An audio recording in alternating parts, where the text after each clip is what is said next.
Okay, I guess I have to start all over again.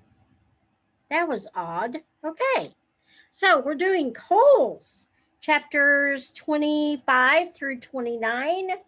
And yes, I am in my Zoom room and I am sharing the text of the stories so that you can read along because I know sometimes you forget your book. So now you have the book and me reading along with you. So here we go. Chapter 25. There was a doctor in the town of Green Lake 110 years ago. His name was Dr. Hawthorne. And whenever people got sick, they would go see Doc Hawthorne. But they would also see Sam, the onion man. Onions, sweet fresh onions, Sam would call as he and his donkey, Mary Lou, walked up and down the dirt roads of Green Lake. Mary Lou pulled a cart full of onions. Sam's onion field was somewhere on the other side of the lake. Once or twice a week, he would tow across the lake and pick a new batch to fill the cart. Sam had big, strong arms, but it would still take all day for him to row across the lake and another day for him to return. Most of the time, he would leave Mary Lou in a shed, which the walkers let him use at no charge. But sometimes he would take Mary Lou on his boat with him. Sam claimed that Mary Lou was almost 50 years old, which was and still is extraordinary old. Excuse me, let me read that word correctly. Extraordinarily old for a donkey. She eats nothing but raw onions, Sam would say, holding up a white onion between his dark fingers. It's nature's magic.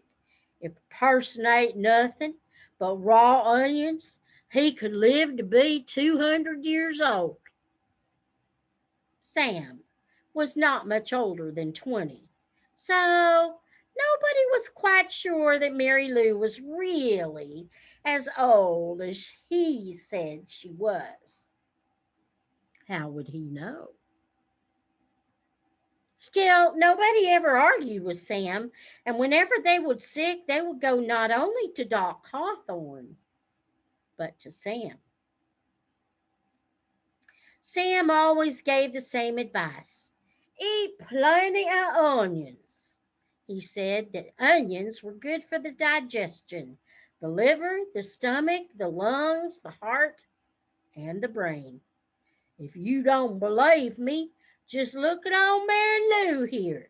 She's never been sick a day in her life. He also had many different ointments, lotions, syrups, and pastes, all made out of onion juice and different parts of the onion plant. This one cured asthma, that one was for warts and pimples, another was a remedy for arthritis. He even had a special ointment which he claimed would cure baldness. Just rub it in on your husband's head every night when he's sleeping, Mrs. Collingwood, and soon his hair will be as thick and as long as Mary Lou's tail. Doc Hawthorne did not resent Sam. The folks of Green Lake were afraid to take chances. They would get regular medicine from Doc Hawthorne and onion concoctions from Sam. After they got over their illness, no one could be sure, not even Doc Hawthorne, which of the two treatments had done the trick. Doc Hawthorne was almost completely bald, and in the morning his head often smelled like onions.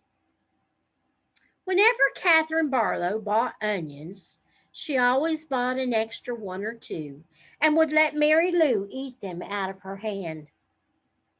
Is something wrong? Sam asked her one day as she was feeding Mary Lou.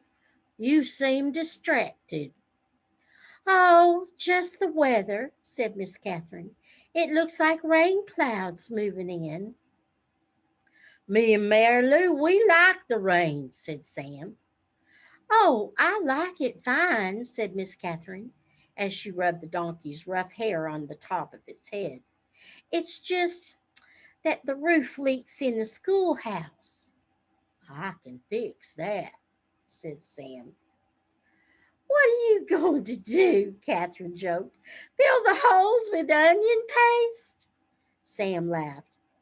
"I'm good with my hands," he told her. "I built my own boat.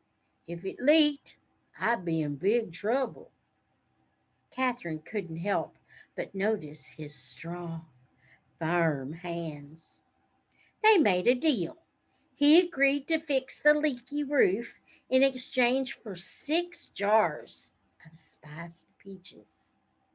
It took Sam a week to fix the roof because he could only work in the afternoons after school let out and before night classes began.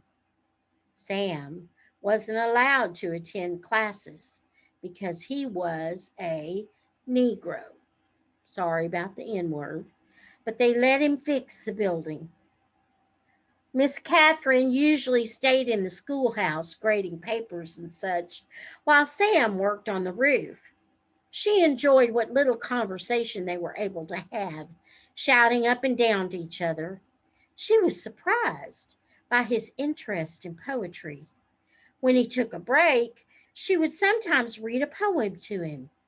On more than one occasion, she would start to read a poem by Poe or Longfellow, only to hear him finish it for her from memory. She was sad when the roof was finished. "Is something wrong?" he asked.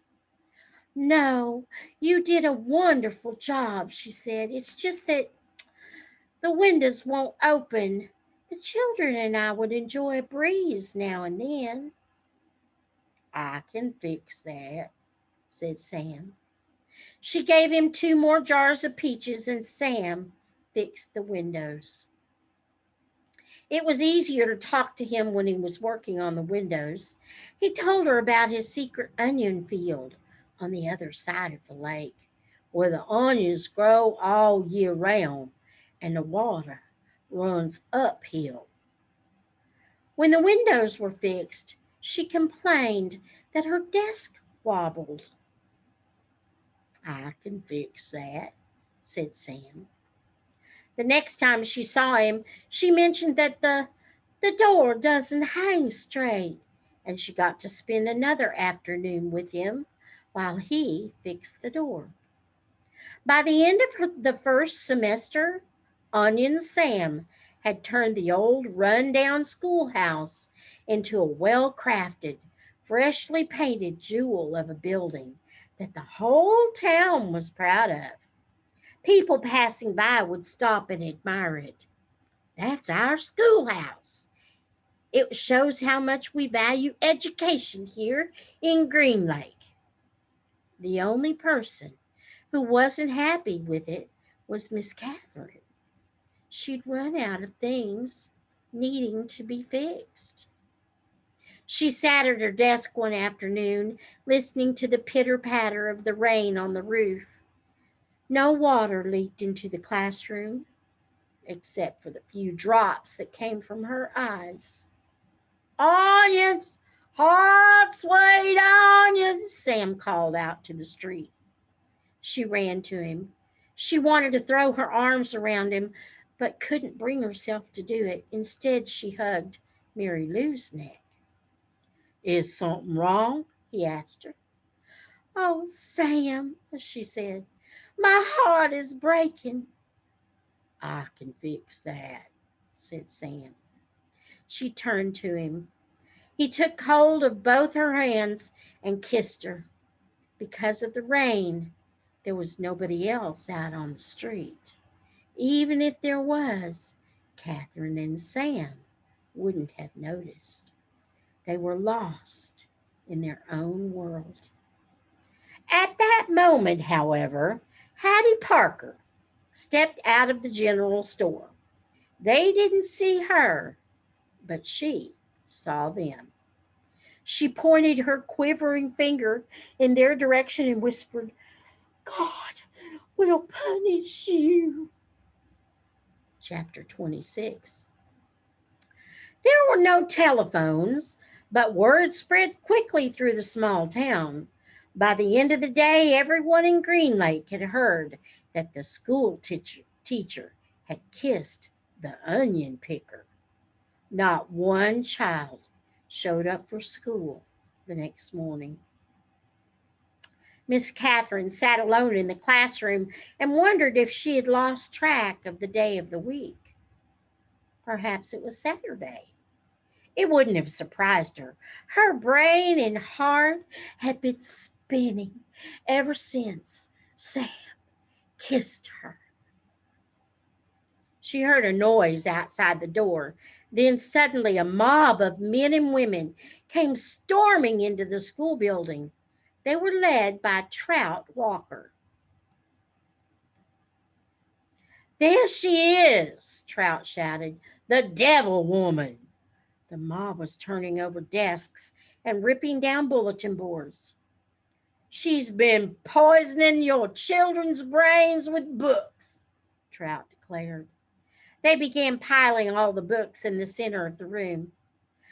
Think about what you're doing, cried Miss Katherine. Someone made a grab for her, tearing her dress, but she managed to get out of the building. She ran to the sheriff's office. The sheriff had his feet up on his desk and was drinking from a bottle of whiskey. Morning, Miss Katherine, he said. They're destroying the schoolhouse, she said, gasping for breath. They'll burn it to the ground if someone doesn't stop them. Just calm your pretty self down a second, the sheriff said in a slow drawl, and tell me what you're talking about. He got up from his desk and walked over to her. Trout Walker has. Now, don't you go saying nothing bad about Charles Walker, said the sheriff. Well, we don't have much time, urged Katherine. You've got to stop them. You're sure pretty, said the sheriff. Miss Katherine stared at him in horror. Kiss me, said the sheriff. She slapped him across the face. He laughed. You kiss the onion picker. Why won't you kiss me? She tried to slap him again, but he caught her by the hand.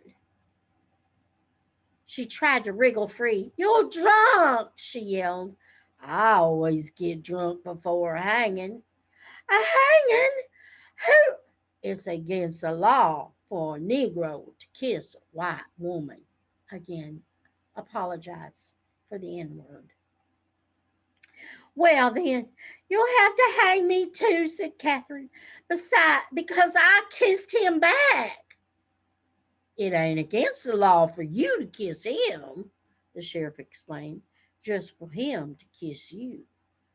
We're all equal under the eyes of God, she declared. Ha! Then if Sam and I are equal, why won't you kiss me? He laughed again.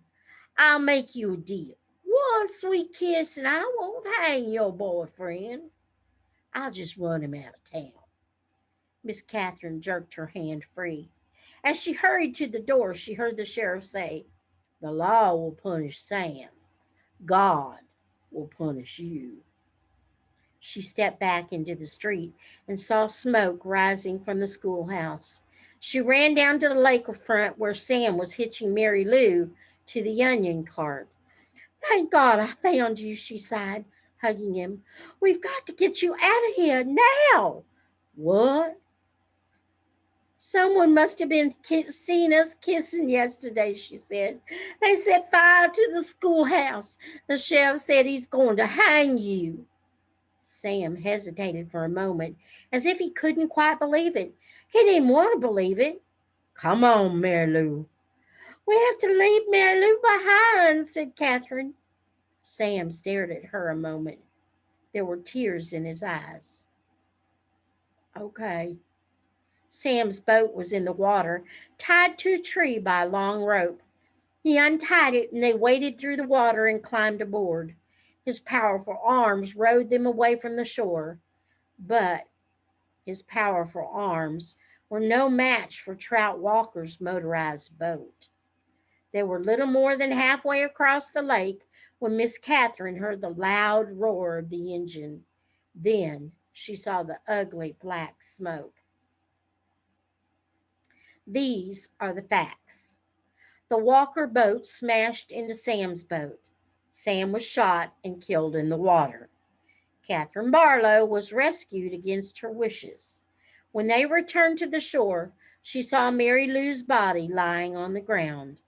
The donkey had been shot in the head. That all happened 110 years ago. Since then, not one drop of rain has fallen on Green Lake. You make the decision. Whom did God punish? 3 days after Sam's death, Miss Catherine shot the sheriff while he was sitting in his chair drinking a cup of coffee. Then she carefully applied a fresh coat of red lipstick and gave him the kiss he had asked for. For the next 20 years, Kissin' Kate Barlow was one of the most feared outlaws in all the West. Chapter 27. Stanley jug. Let me try that again. Stanley dug his shovel into the ground. His hole was about 3.5 feet deep in the center. He grunted as he pried up some dirt, then flung it off to the side. The sun was almost directly overhead. He glanced at his canteen lying beside his hole. He knew it was half full, but he didn't take a drink just yet. He had to drink sparingly because he didn't know who would be driving the water truck the next time it came. 3 days had passed since the warden had scratched Mr. Sir. Every time Mr. Sir delivered water, he poured Stanley's straight onto the ground. Fortunately, Mr. Pendanski delivered the water more often than Mr. Sir. Mr. Pendanski was obviously aware of what Mr. Sir was doing because he always gave Stanley a little extra. He'd fill Stanley's canteen, then let Stanley take a long drink, then top it off for him. It helped, too, that Zero was digging some of Stanley's hole for him. Although, as Stanley had expected, the other boys didn't like to see Stanley sitting around while they were working. They'd say things like, "Who died and made you king?" Or, "It must be nice to have your own personal slave." When he tried pointing out that he was the one who took the blame for the sunflower seeds, the other boys said it was his fault because he was the one who spilled them. "I risked my life for those seeds," Magnet had said, "and all I got was one lousy handful." Stanley had also tried to explain that he needed to save his energy so he could teach Zero how to read, but the other boys just mocked him. "Same old story, ain't it, Armpit?" X-Ray had said. "The white boy sticks around while the black boy does all the work. Ain't that right, caveman?" "No, that's not right," Stanley replied.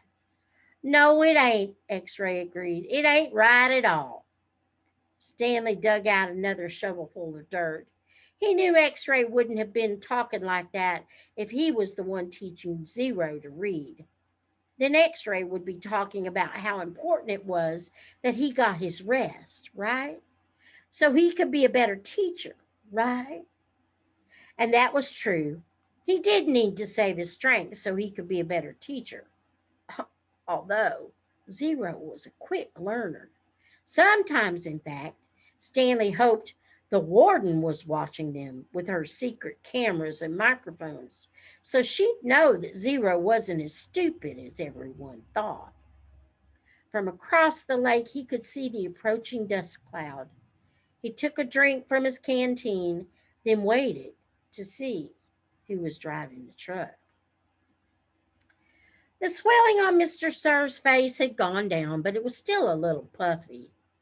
There had been 3 scratch marks down his cheek. 2 of the marks had faded, but the middle scratch must have been the deepest because it still remained. It was a jagged purple line running from below his eye to below his mouth. So, right here and all the way down to here. That's a long scar. Stanley waited in line. Uh, let's see, the purple line running from below his eye to below his mouth, like a tattoo of a scar. Stanley waited in line, then handed him his canteen. Mr. Sir held it up to his ear and shook it.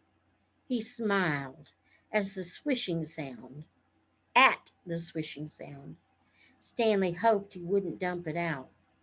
To his surprise, Mr. Sir held the canteen under the stream of water and filled it.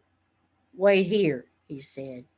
Still holding Stanley's canteen, Mr. Sir walked past him, then went around the side of the truck and into the cab where he couldn't be seen. "What's he doing in there?" asked Zero. "I wish I knew," said Stanley. A short while later, Mr. Sir came out of the truck and handed Stanley his canteen. It was still full. "Thank you, Mr. Sir." Mr. Sir smiled at him. "What are you waiting for?" he asked. "Drink up." He popped some sunflower seeds into his mouth, chewed and spit out the shells. Stanley was afraid to drink it. He hated to think what land of vile substance Mr. Sir might have put in it.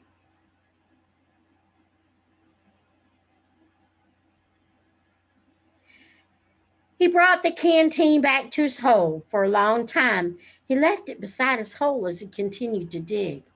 Then, when he was so thirsty that he could hardly stand it any more, he unscrewed the cap, turned the canteen over, and poured it all out onto the dirt.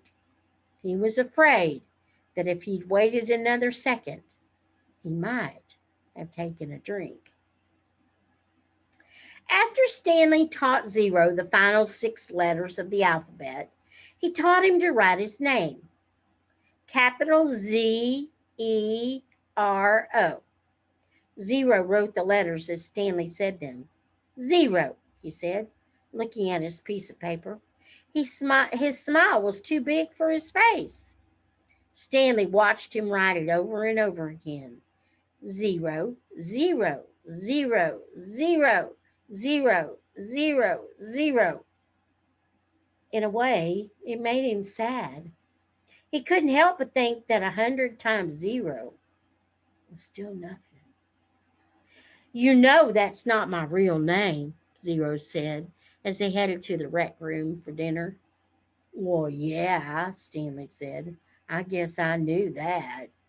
He had never really been sure. "Everyone's always called me Zero, even before I came here." "Oh, okay. My real name is Hector." "Hector," Stanley repeated.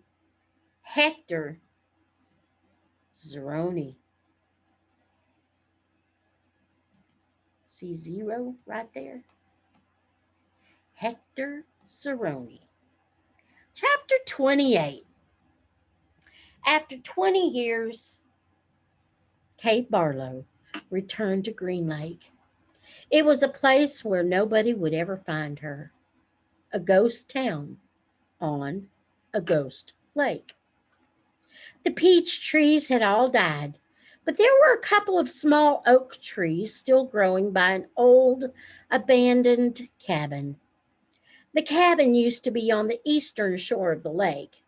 Now the edge of the lake was over 5 miles away, and it was little more than a small pond, full of dirty water. She lived in the cabin.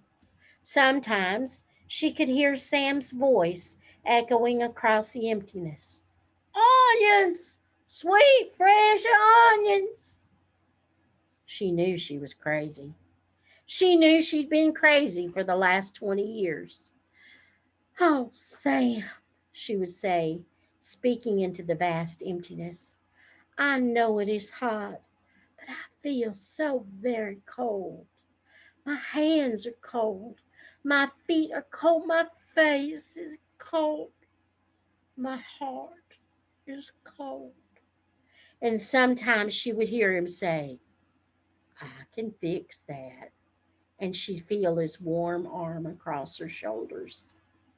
She'd been living in the cabin about 3 months when she was awakened one morning by someone kicking open the cabin door. She opened her eyes to see the blurry end of a rifle 2 inches from her nose. She could smell Trout Walker's dirty feet. You got exactly 10 seconds to tell me where you've hidden your loot, said Trout, or else I'll blow your head off. She yawned. A red-headed woman was there with Trout. Kate could see her rummaging through the cabin, dumping drawers and knocking things from the shelves of cabinets. The woman came to her. Where is it? She demanded. Linda Miller? Asked Kate. Is that you? Linda Miller had been in the 4th grade when Kate Barlow was still a teacher. She could she had been a cute, freckle-faced girl with beautiful red hair. Now her face was blotchy and her hair was dirty and scraggly. It's Linda Walker now, said Trout. Oh, Linda, I'm so sorry, said Kate. Trout jabbed her throat with the rifle. Where's the loot? There is no loot, said Kate. Don't give me that, shouted Trout. You've robbed every bank from here to Houston. You better tell him, said Linda. We're desperate.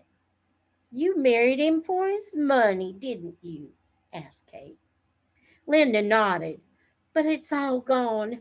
It dried up with the lake, the peach trees, the livestock.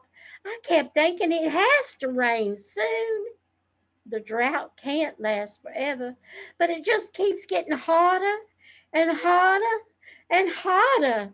Her eyes fixed on the shovel, which was leaning up against the fireplace. She's buried it, she declared. I don't know what you're talking about, said Kate. There was a loud blast as Trout fired his rifle just above her head. The window behind her shadowed. Where's it buried? He demanded. Go ahead and kill me, Trout, said Kate. But I sure hope you like to dig, 'cause you're going to be digging for a long time. It's a big, vast wasteland out there. You and your children and their children can dig for the next 100 years, and you'll never find it. Linda grabbed Kate's hair and jerked her head back. Oh, we're not going to kill you, she said. But by the time we're finished with you, you're going to wish you were dead. I've been wishing I was dead for the last 20 years, said Kate. They dragged her out of bed and pushed her aside. She wore blue silk pajamas. Her turquoise studded black boots remained beside her bed. They loosely tied her legs together so she could walk, but she couldn't run. They made her walk barefoot on the hot ground. They wouldn't let her stop walking. Not until you take us to the loot, said Trout. Linda hit Kate on the back of her legs with the shovel. You're going to take us to it sooner or later. You might as well make it sooner. She walked one way, then the other, until her feet were black and blistered. Whenever she stopped, Linda whacked her with the shovel. I'm losing my patience, warned Trout. She felt the shovel jab into her back, and she fell onto hard dirt. Get up! ordered Linda. Kate struggled to her feet. "We're being easy on you today," said Trout. "It's just going to keep getting worse and worse for you till you take us to it." "Look out!" A lizard leaped toward them. Kate could see its big red eyes. Linda tried to hit it with the shovel, and Trout shot at it, but they both missed. The lizard landed on Kate's bare ankle. Its sharp black teeth bit into her leg. Its white tongue lapped up the droplets of blood that leaked out of the wound. Kate smiled. There was nothing they could do to her anymore. "Stop digging," she said. "Where is it?" Linda screeched. "Where'd you bury it?" Trout demanded. Kate Barlow died laughing. Part 2. The Last Hole. Chapter 29. There was a change in the weather for the worse. The air became unbearably humid. Stanley was drenched in sweat. Beads of moisture ran down the handle of his shovel. It was almost as if the temperature had gotten so hot that the air itself was sweating. A loud boom of thunder echoed across the empty lake. A storm was way off to the west, beyond the mountains. Stanley could count more than 30 seconds between the flash of lightning and the clap of thunder. That was how far away the storm was. Sound travels at a great distance across a barren wasteland. Usually, Stanley couldn't see the mountains at this time of day. The only time they were visible was just at sunup, before the air became hazy. Now, however, the sky was very dark off to the west, and every time the lightning flashed, the dark shape of the mountains would briefly appear. "Come on, rain!" shouted Armpit. "Blow this way!" "Maybe it'll rain so hard it will fill up the whole lake," said Squid. "We can go swimming." "40 days and 40 nights," said X-Ray. "Guess we better start building us an ark. Get 2 of each animal, right?" "Right," said Zigzag. 2 rattlesnakes, 2 scorpions, 2 yellow-spotted lizards.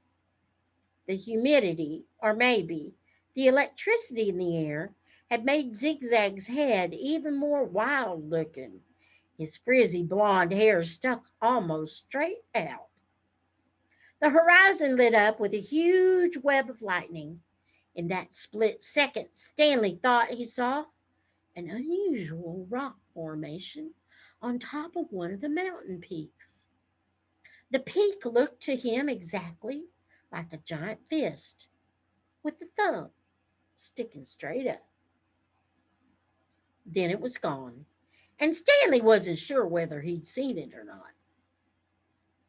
"I found refuge on God's thumb." That was what his great grandfather had supposedly said after Kate Barlow had robbed him and left him stranded in the desert. No one ever knew what he meant by that. He was delirious when he said it. "But how could he live for 3 weeks without food or water?" Stanley had asked his father. "I don't know. I wasn't there," replied his father. "I wasn't born yet. My father wasn't born yet. My grandmother, your great grandmother, was a nurse in the hospital where they treated him.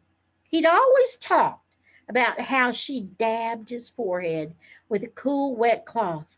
He said that's why he fell in love with her. He thought she was an angel." "A real angel?" His father didn't know. "What about after he got better? Did he ever say what he meant by God's thumb or how he survived?" "Nope. He just blamed his no good, pig stealing father." The storm moved off farther west, along with any hope of rain, but the image of the fist and thumb remained in Stanley's head. Although instead of lightning flashing behind the thumb, In Stanley's mind, the lightning was coming out of the thumb as if it were the thumb of God. So that was chapters 25 and 29. 2:29. So it's getting good. Think about God's thumb. Until next time, may the Lord bless you and keep you. May he make his face to shine upon you and be gracious to you. May the Lord lift up his countenance upon you and grant you his peace. Shalom.